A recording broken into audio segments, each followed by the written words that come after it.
लक्ष्य प्राप्ति में आने वाली बाधाएं। महात्मा बुद्ध की मोटिवेशनल स्टोरी। लक्ष्य प्राप्ति में आने वाली बाधाएं बहुत समय पहले की बात है। महात्मा बुद्ध एक गांव से होकर गुजर रहे थे। उस गांव में एक तालाब था। महात्मा बुद्ध और उनके सभी शिष्य तालाब के पास आकर रुक गए। तभी वहां एक लड़का अपनी मां के साथ पानी भरने आया। उस लड़के की नजर महात्मा बुद्ध पर पड़ी। वह महात्मा बुद्ध को पहले से ही जानता था। वह जानता था कि महात्मा बुद्ध बहुत ज्ञानी हैं और वे सभी के प्रश्नों का उत्तर देते हैं, सभी के समस्याओं का समाधान भी बताते हैं।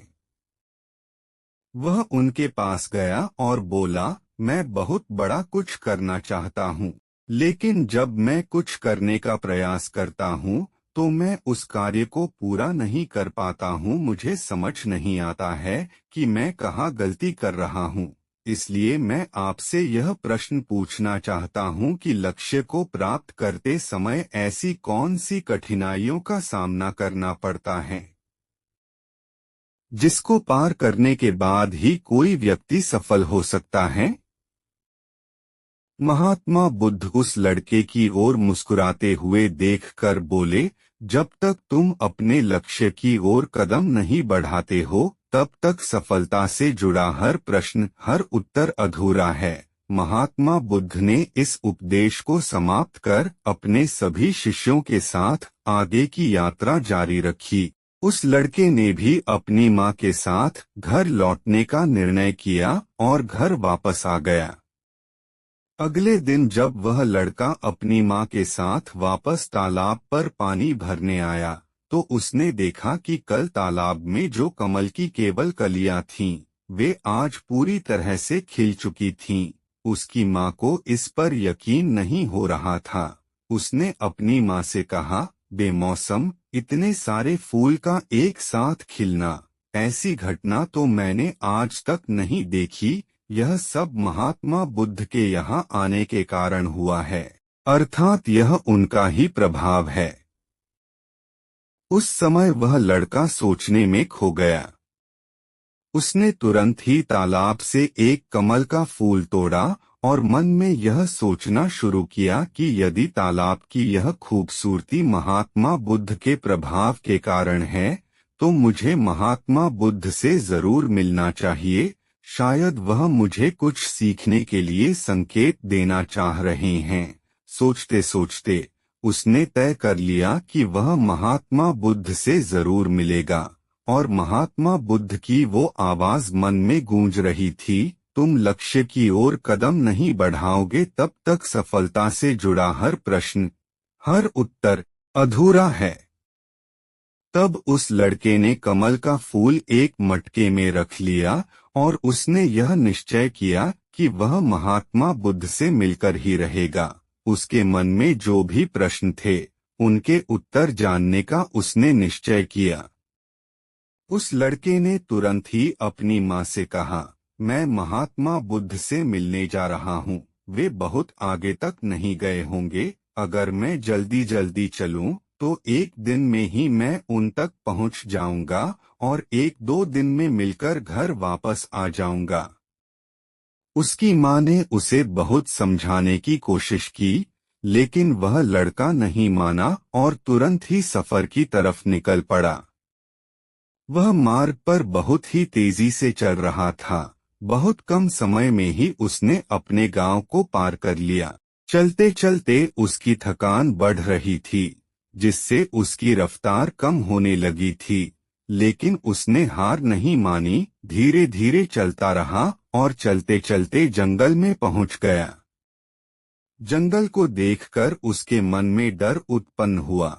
उसने सोचा कि मैंने आज तक जंगल पार नहीं किया है और इस जंगल में कई जंगली जानवर भी हैं।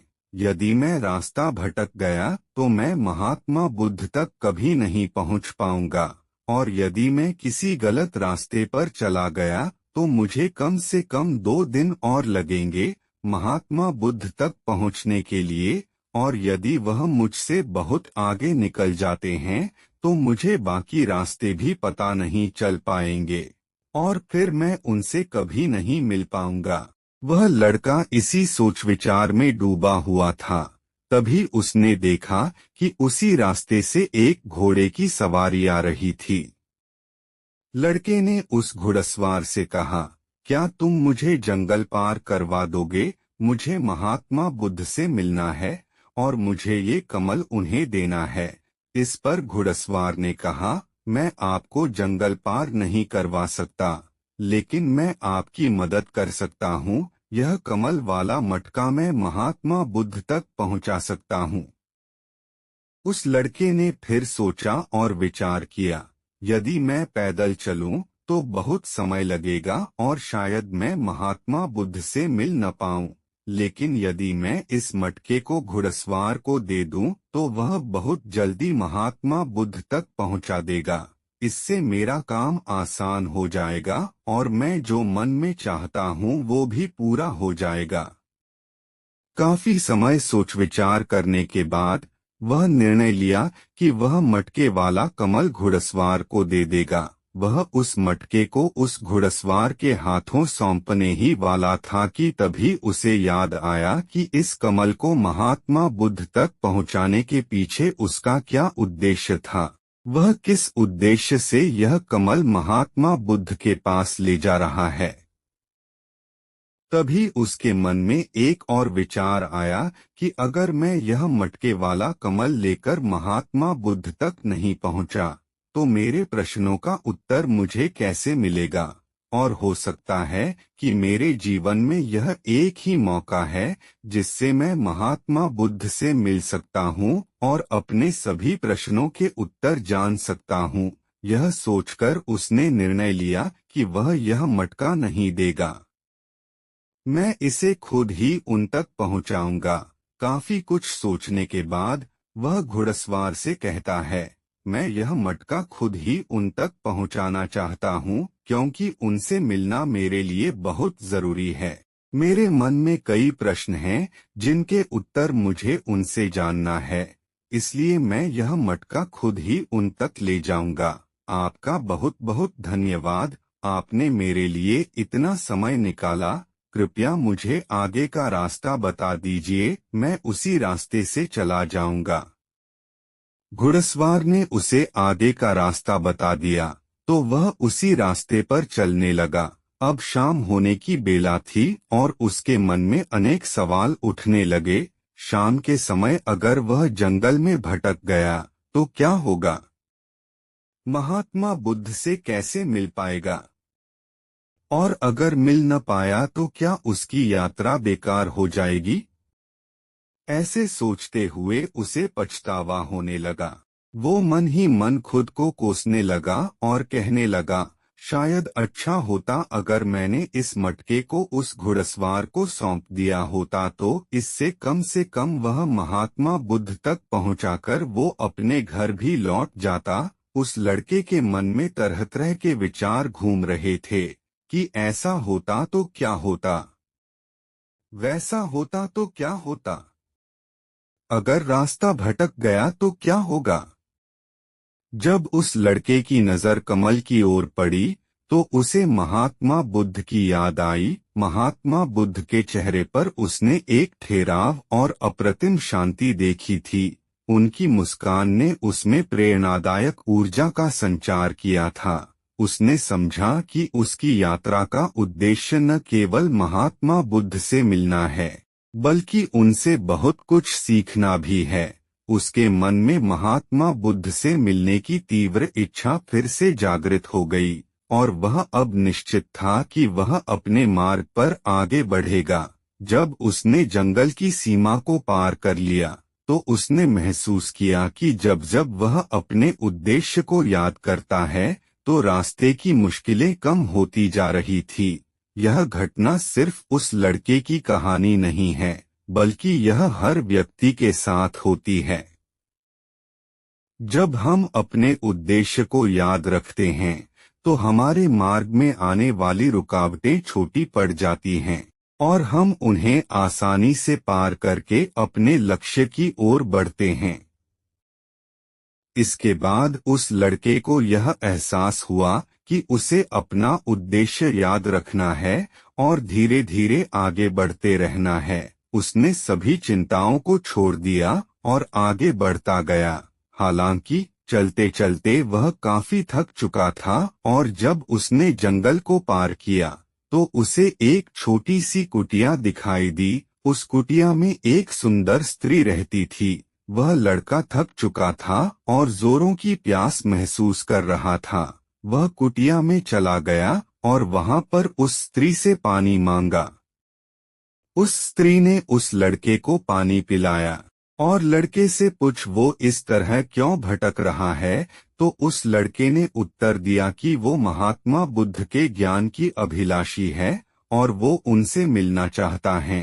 तभी उस स्त्री ने लड़के से पूछा, आखिर तुम महात्मा बुद्ध से मिलना क्यों चाहते हो? तब वह लड़का कहता है, मेरे मन में बहुत सारे प्रश्न हैं जिनका उत्तर जानने के लिए मैं उनसे मिलने जा रहा हूँ। वह लड़का अपनी बातें कह रहा था, जबकि दूसरी ओर उस लड़की के मन में उस लड़के के प्रति प्रेम जाग रहा था। मन ही मन वह लड़की उसे पसंद करने लगी थी। वह लड़की उस लड़के को रोकना चाहती थी और उससे कहती है, आज तुम यहीं रुक जाओ, वैसे भी शाम होने का है और बहुत जल्द रात भी होने वाली है, ऐसे में तुम कहाँ जाओगे? इससे अच्छा है कि आज रात तुम यहीं रुक जाओ। उस लड़की की बातों को सुनकर वह लड़का समझ चुका था कि वह उसे पसंद करने लगी है। वह लड़का उस लड़की की सुंदरता को मन ही मन निहारते हुए सोच रहा था, मैं इससे विवाह कर लूं तो मेरा जीवन संभल जाएगा और जीने में आनंद भी आएगा। उस लड़के ने सोचा, ऐसे भी मैं आज रात महात्मा बुद्ध से मिल नहीं पाऊंगा, तो क्यों न मैं यहीं पर रुक जाऊं। फिर उसने जवाब देते हुए कहा, मैं कुछ देर में सोच कर बताता हूँ। लड़का इस विषय में सोचता रहा। तब तक उसके मन में फिर से महात्मा बुद्ध की वो बात याद आई। उसे एहसास हुआ कि मैं इतनी दूर से यहाँ क्यों आया हूँ, और उसने मन ही मन सवाल किया कि क्या मैं यहाँ इतनी दूर इस लड़की के साथ मित्रता, प्रेम अथवा विवाह करने आया हूँ? नहीं नहीं, यह मेरी प्रेमिका ये नहीं बन सकती। क्या भरोसा आज को इसका मन मेरे पर आया है, कल किसी और पर आ जाए। लड़के ने तुरंत ही उस कमल की ओर देखा और उसे उसका उद्देश्य याद आ गया। उसने जल्दी से निर्णय लिया कि वह आगे अपनी लक्ष्य की ओर कूच करेगा। उसने लड़की को मना किया और अपने मार्ग की ओर प्रस्थान किया। जब वह आगे की ओर बढ़ने लगा, तभी उसे अपने निर्णय पर अफसोस होने लगा। उसे ऐसा लग रहा था कि अगर मुझे महात्मा बुद्ध ना मिले तो उसके हाथ से वह लड़की भी चली जाएगी। उसे इस बात का बहुत दुख था, फिर भी वह आगे बढ़ता गया। कुछ दूर जाने के बाद जब उसका मन शांत हुआ, तब उसे यह एहसास हुआ कि यदि वह उस स्त्री के पास रुक जाता तो वह अपने उद्देश्य में कभी सफल नहीं हो पाता और उसकी यह यात्रा बेकार हो जाती। उसको तब एक और बात का स्मरण हुआ कि कोई भी वस्तु या व्यक्ति जो हमें अपने उद्देश्य से भटकाने का प्रयास करे, उससे तुरंत ही दूरी बना लेनी चाहिए और हमें अपना उद्देश्य याद रखना चाहिए। वह लड़का सोच विचार करते हुए आगे बढ़ रहा था। तभी मार्ग में एक बुजुर्ग आदमी से मिला। उसने बुजुर्ग से पूछा, बाबा, क्या आपने इस मार्ग से महात्मा बुद्ध को जाते हुए देखा है? पिछले गांव में किसी ने बताया कि वह इसी मार्ग से आगे बढ़े थे। क्या आप बता सकते हैं वह किस तरफ गए हैं? उस बुजुर्ग व्यक्ति ने उस लड़के से कहा, तुम्हें कोई गलतफहमी हुई है, इधर से कोई भी ऋषिमुनि नहीं गए हैं। हो सकता है कोई और मोड़ हो जिस पर तुमने ध्यान नहीं दिया हो और उस रास्ते से वे मुनि चले गए हों। यह सुनकर वह लड़का घबरा गया। अभी कुछ ही घंटे पहले ही उसने उस बस्ती को पार किया था। अगर वह वापस गया तो काफी समय लग जाएगा और अंधेरा भी होने को है। उसके रहने के लिए कोई जगह भी नहीं है और ना ही उसके पास कुछ खाने के लिए बचा है। इससे उसकी पूरी यात्रा बेकार हो जाएगी। मुझे तो लगता था कि मैं महात्मा बुद्ध से मिल पाऊंगा, लेकिन अब लगता है कि उनसे मिलना इस जन्म में तो संभव नहीं है। इस प्रकार के कई विचार उस लड़के के मन में उमड़ने लगे थे। वह लड़का खुद पर संदेह करने लगा। जैसे ही उसके मन में इस प्रकार के विचार उत्पन्न हुए, मानो उसके पैरों में किसी ने बेड़ियां डाल दी हो। वह बार बार केवल एक ही बात सोच रहा था, आखिर मुझे वह क्यों नहीं दिखाई दिया? मैं बार बार एक ही गलती क्यों करता हूँ? मुझसे इतनी बड़ी गलती कैसे हो गई? वह लड़का सर पकड़कर वहीं बैठ गया। कुछ देर तक तो उसे कुछ समझ नहीं आ रहा था। तभी उस लड़के को उसकी माँ की बात याद आई कि हर गलती में कोई न कोई सीख छुपी होती है जो हमारे जीवन को और भी बेहतर बनाती है। और इस बात को सोचते ही उसका मन पूरी तरह से शांत हो चुका था और वह लड़का बार बार अपने मन में एक ही बात दोहरा रहा था कि हर गलती में सीख छुपी होती है और वह हमें और बेहतर बनाने आती है। उसने अपनी गलती को स्वीकार किया। हाँ, मुझसे गलती हो गई है। मैं जल्दीबाजी में बिना सोचे समझे मार्ग में आगे बढ़ रहा था। जैसे जैसे लोगों ने कहा, उसी तरह से वह आगे की ओर बढ़ता गया। उसकी गलती स्वीकार करते ही उसका मन शांत हो गया। उसकी आशा अब निराशा में बदल चुकी थी। वह एक पेड़ के नीचे बैठा हुआ था। तभी उसने देखा कि कुछ जानवर नदी से पानी पी रहे थे। यह सब देखकर उस लड़के को याद आया कि जब वह पहली बार महात्मा बुद्ध से मिला था तो वह पानी के पास मिला था और महात्मा बुद्ध के साथ उनके कई शिष्य भी थे।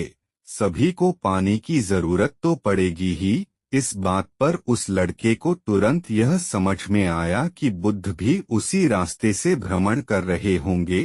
तभी उसने सोच विचार कर तय किया कि वापस जाने से अच्छा है क्यों न मैं नदी के किनारे किनारे होते हुए आगे की ओर बढ़ता रहूं।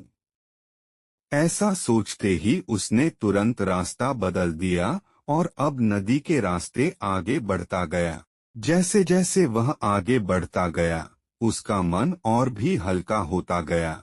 इस अनुभव के साथ उसने महसूस किया कि जब मन शांत होता है तो हमारा मन बहुत हल्का हो जाता है।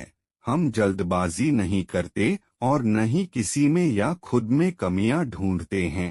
हमारी बुद्धि पहले से बेहतर काम करने लगती है। उसने यह भी महसूस किया कि खुद से शिकायत करना एक बहुत बड़ी कमी है जो हमें दुख और पीड़ा देती है। चलते चलते उसके मन में यह विचार आया कि यदि वह अपने गांव में ही रुक जाता तो यह सारे अनुभव कभी नहीं होते। ऐसा सोचते सोचते वह मार्ग में आगे बढ़ता गया। तब उसे महात्मा बुद्ध के कुछ शिष्यों पर नजर पड़ा। उन्हें देखकर वह बहुत खुश हुआ। उनके शिष्यों को देखकर वह तेजी से आगे बढ़ा और अंत में महात्मा बुद्ध तक पहुंच गया। जब वह महात्मा बुद्ध से मिला तो उन्हें प्रणाम किया और तुरंत ही उन्हें कमल का फूल भेंट किया। महात्मा बुद्ध उस कमल के फूल को अपने हाथों में लेते हुए बोले, बहुत सुंदर, यह कमल पूरी तरह खिल चुका है। 2 दिन पहले ही तुमने मुझसे पूछा था कि लक्ष्य को पार करने के लिए कौन सी कठिनाइयों को पार करना पड़ता है। तुम्हारा ये धैर्य और मुस्कान देखकर लग रहा है तुमने रास्ते में बहुत सारे अनुभव को इकट्ठा करके अपने जीवन रूपी पुस्तक में संजोकर रख लिया है। इस पर वह लड़के ने रास्ते में घटित सारी बातें महात्मा बुद्ध को बता दी। तब महात्मा बुद्ध बोले, मैं तुम्हारे सारे सवालों का उत्तर दूंगा। तब बुद्ध कहते हैं, बिना कोशिश के हर चीज अधूरी है। जब इंसान किसी लक्ष्य को प्राप्त करने के लिए रास्ते पर चलता है तो सबसे पहले अपने अनुभव से ही सीखता है। जब धीरे धीरे उसकी बुद्धि बढ़ने लगती है तो वह दूसरों के भी गलतियों से सीखने लगता है। जीवन में लक्ष्य प्राप्ति के लिए एवं किसी उद्देश्य में सफलता प्राप्त करने के लिए हमें उस रास्ते पर चलना पड़ेगा, तभी हम सफलता प्राप्त करने की रहस्य को जान पाएंगे। हर लक्ष्य को हासिल करने में कुछ चुनौतियां आती हैं और इनका समाधान करने के बाद ही हम अपने लक्ष्य तक पहुंच सकते हैं। अगर तुमने उन चुनौतियों का सामना कर लिया तो तुम अपने लक्ष्य को हासिल कर लोगे। एक, अपने लक्ष्य की पहचान और उसके प्रति समर्पित रहो। तुम जैसे कि यह कमल का फूल मुझ तक पहुंचाना चाहते थे और तुम्हारा उद्देश्य भी यही था और तुमने यह समझ लिया था कि इस फूल को मुझ तक पहुंचाने के पीछे तुम्हारा वास्तविक उद्देश्य क्या था। हर बार जब तुम इस फूल को देखते थे तो तुम्हें तुम्हारा उद्देश्य याद आ जाता था। तुमने अपने अनुभव से सीखा कि मंजिल तक कैसे पहुंचा जाए। तुम्हारे मन में कई तरह के डर और संदेह उत्पन्न हो रहे थे। क्या पता तुम मुझ तक पहुंच पाओगे या नहीं? क्या पता इस जंगल को पार कर पाओगे या नहीं? तुमने कभी आज तक जंगल पार नहीं किया था और तुम्हें रास्ते में कई तरह की रुकावटें झेलनी पड़ी। जब हमारे रास्ते में तरह तरह की रुकावटें उत्पन्न होती हैं तो हमारा मन बाधित होने लगता है और हम अपने लक्ष्य से भटक जाते हैं। लेकिन जब हम अपना सारा ध्यान रुकावट से हटाकर अपने उद्देश्य पर लगाते हैं तो सारी रुकावटें खुद ही छोटी लगने लगती हैं और हम आसानी से पार करते जाते हैं। 2, सफलता की ओर लक्ष्य को समर्पित। शुरुआत में सभी की यही समस्या होती है, वह नहीं समझ पाते हैं कि उन्हें जीवन में सफल होना आवश्यक क्यों है। क्यों वह कुछ करना चाहते हैं? उनके सामने बहुत सारी परेशानियां आती रहती हैं और वे उन परेशानियों के सामने हार मान लेते हैं। लेकिन जैसे जैसे आप आगे बढ़ते हैं और अपने लक्ष्य के प्रति पूर्ण रूप से समर्पित होते हैं तो सफलता की ओर बढ़ना आसान हो जाता है। 3, लक्ष्य हमेशा आंखों के सामने रखना। असली शक्ति इच्छाओं को पूरा करने में नहीं है, बल्कि यह है कि हम सब कुछ जानते हुए भी सही काम नहीं कर पाते हैं। अगर हम अपने उद्देश्य की ओर बढ़ते हुए किसी भ्रमजाल के आकर्षण का मोहपाश में फंसकर रुक जाते हैं और हमारी लक्ष्य प्राप्ति की यात्रा अधूरी रह जाती है, जैसे कि इस यात्रा के दौरान तुमने हमेशा फूल को अपने साथ रखा, वैसे ही हमें उद्देश्य को हमेशा सामने रखना चाहिए। हमारा लक्ष्य हमेशा आंखों के सामने होना चाहिए ताकि हमें निर्णय लेने में आसानी हो। निष्कर्ष, समर्पण, संघर्ष और ध्यान, ये 3 गुण हमें जीवन में सफलता की दिशा में आगे बढ़ने में मदद करते हैं। हमारे लक्ष्य को समझना, समर्पित रहना और हमेशा आंखों के सामने रखना हमारे उस मार्ग को प्रशस्त करता है जो हमें सफलता की ओर ले जाता है। रास्ते में आने वाली रुकावटों को समझकर उनसे अनुभव एकत्रित कर हम अपने उद्देश्य को प्राप्त कर सकते हैं। जीवन की यात्रा में हमें सही निर्णय लेने की क्षमता, स्थिरता और अनुभव की आवश्यकता होती है। इन गुणों के साथ हम सफलता की ओर बढ़ सकते हैं और अपने सपनों को पूरा कर सकते हैं। उम्मीद करते हैं आपको हमारी मोटिवेशनल स्टोरी पसंद आई होगी। यदि वीडियो पसंद आए तो लाइक, शेयर और चैनल को सब्सक्राइब करना ना भूले। धन्यवाद।